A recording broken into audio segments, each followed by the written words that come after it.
सोचो भाई, एक छोटा सा विटामिन जो हम डेली खाने से लेते हैं, अगर वही विटामिन कम हो जाए या फिर ज़्यादा हो जाए तो क्या हमारा दिमाग, नर्व्स, ब्लड और मूड तक भी बिगाड़ सकता है क्या? तो आज हम बात करने वाले हैं विटामिन B6 बोलो तो पाइरोक्सिन के बारे में कि क्या होगा जब हमारे बॉडी में पाइरोक्सिन की मात्रा यानी कि विटामिन B6 की मात्रा अधिक हो जाए या फिर कम हो जाए तो हमारे बॉडी में क्या क्या इफेक्ट देखने को मिलेगा। तो चलिए वीडियो शुरू करते हैं। उससे पहले देखिए, this video is proudly sponsored by Ramakrishna.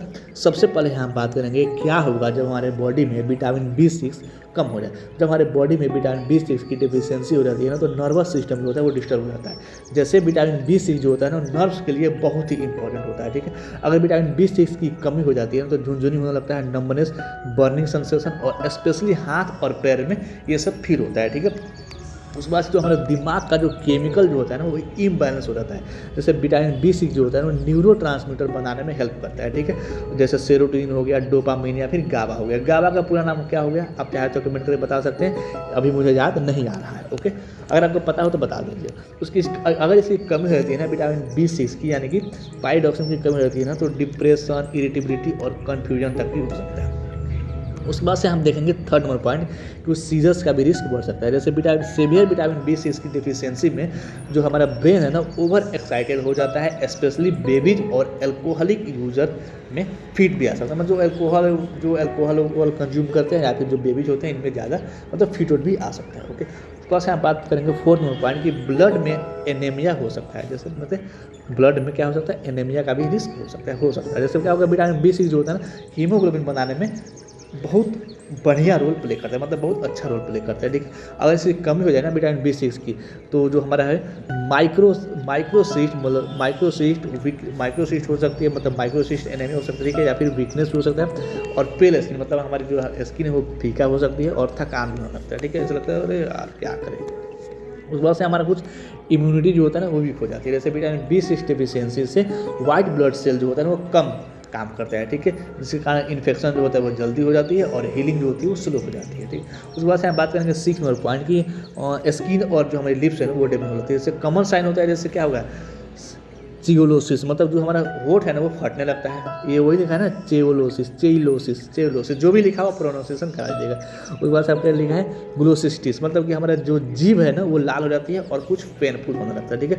और सेवरेइक डर्मेटाइटिस, मतलब जो फेस है ना स्कार्स होता है उस पर रैशेस होने लगते हैं। ये चाहे तो आप प्रोनाउंसिएशन करा दीजिएगा क्योंकि मेरी इंग्लिश बहुत कमजोर है।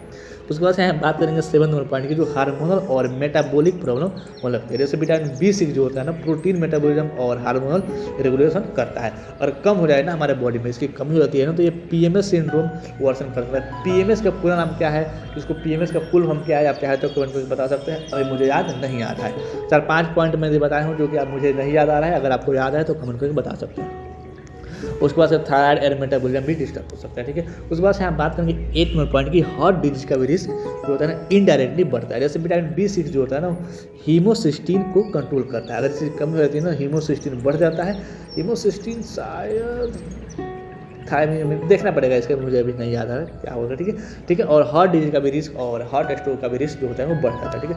अब यहाँ पे बात करेंगे क्या होगा जब हमारे बॉडी में विटामिन B6 बोले तो पाइरोक्सिन की मात्रा ज़्यादा हो जाती है। तो देखिए, सबसे इंपॉर्टेंट बात यह है ना कि नेचुरली फूड लेने से विटामिन B6 जो होता है ना ऑलमोस्ट नहीं बढ़ती है, या तभी बढ़ेगी या तभी प्रॉब्लम क्रिएट करेगी जब आप सप्लीमेंट ले रहे हो। तो जो लोग सप्लीमेंट ले रहे हैं, अगर ओवरडोज हो गया उनमें, मतलब विटामिन B6 की मात्रा ज़्यादा हो गई, तो नर्व जो है वो डैमेज होने लगता है। तो ये सबसे डेंजरस साइड इफेक्ट होता है। अगर विटामिन B6 की मात्रा ज़्यादा हो जाती है ना, तो हमारा जो सेंसरी न्यूरोपैथी होने लगता है, ठीक है। हाथ पैर में क्या होता है ना, वो शून्य जैसा फील होता है, ठीक है। और जो बैलेंस जो होती है वो बिगड़ने लगती है, ऐसा लगता है जैसे कोई नशे में चल रहा है, ऐसा लगता है कोई बंटी ओली पी के चल रहा है, ठीक है।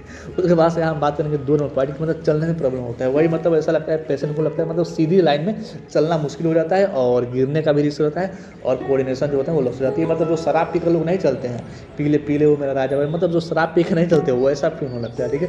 उस बाद से यहाँ जो होता है दर्द और बर्निंग सेंसेशन होने लगता है। जैसे ओवरडोज में क्या होता है ना, टिंगलिंग होने लगेगा, बर्निंग पेन होने लगेगा और इलेक्ट्रिक शॉक टाइप की फीलिंग भी आने लगती है, ओके। उसके बाद से हम बात करेंगे कुछ मसल्स वीकनेस भी होने लगता है। जैसे क्या होता है, नर्व जो होता है, नर्व मसल्स वो कम्युनिकेशन जो होता है खराब होने लगते हैं, ठीक है। खराब होने से मतलब वीक नर्व मसल्स कम्युनिकेशन खराब होने से वीक ग्रिप्स लेग वीक्स और डेली एक्टिविटी जो होती है वो मुश्किल हो जाती है, मतलब मसल्स वीकनेस होने लगता है अगर आपके बॉडी में विटामिन B6 यानी पाइरोक्सिन की मात्रा ज़्यादा हो जाती है। तो उसके बाद कुछ रिफ्लेक्सेस जो होते हैं वो कम हो जाते हैं, जैसे डॉक्टर के टेस्ट में क्या होता है, नी रिफ्लेक्स और एंकल रिफ्लेक्स कम या एब्सेंट भी मिलते हैं। उसके बाद यहाँ पे फोटो सेंसिटिविटी भी होती है, जैसे ज़्यादा विटामिन B6 लेने पर या ज़्यादा विटामिन B6 जो लेने वाले लोग होते हैं उनको धूप से एलर्जी होने लगता है और रेसेस और रेडनेस में हो सकती है। उसके बाद से डाइजेस्टिव प्रॉब्लम होने लगता है, हर एक विटामिन की मात्रा ज़्यादा होगी तो डाइजेस्टिव प्रॉब्लम होगी ही होगी।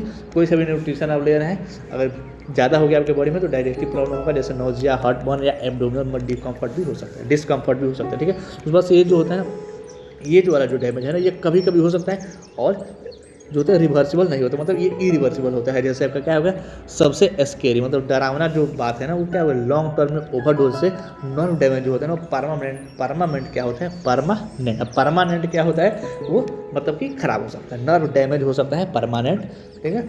अब मतलब ये सबसे डेंजरस चीज़ होती है जो कि इरिवर्सिबल होता है, मतलब ये रिवर्सिबल नहीं होता, ठीक है।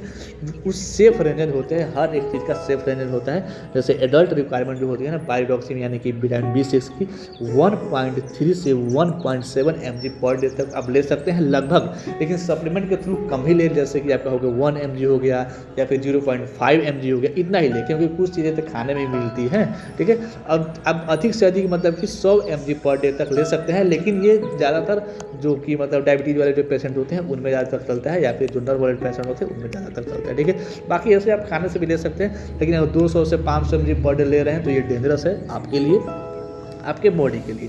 उसके बाद से चाहे तो ये MCQ लगा सकते हैं, जो कि मैं यहाँ पे MCQ जो दिया हूँ उसके बाद से कुछ ऑप्शन भी दिया हूँ, उसके बाद से इसको एक्सप्लेन भी किया हूँ इंग्लिश में, ठीक है। आप चाहे तो यहाँ पे देख सकते हैं, इससे क्या होता है ना कंसेप्ट क्लियर हो जाती है, ओके।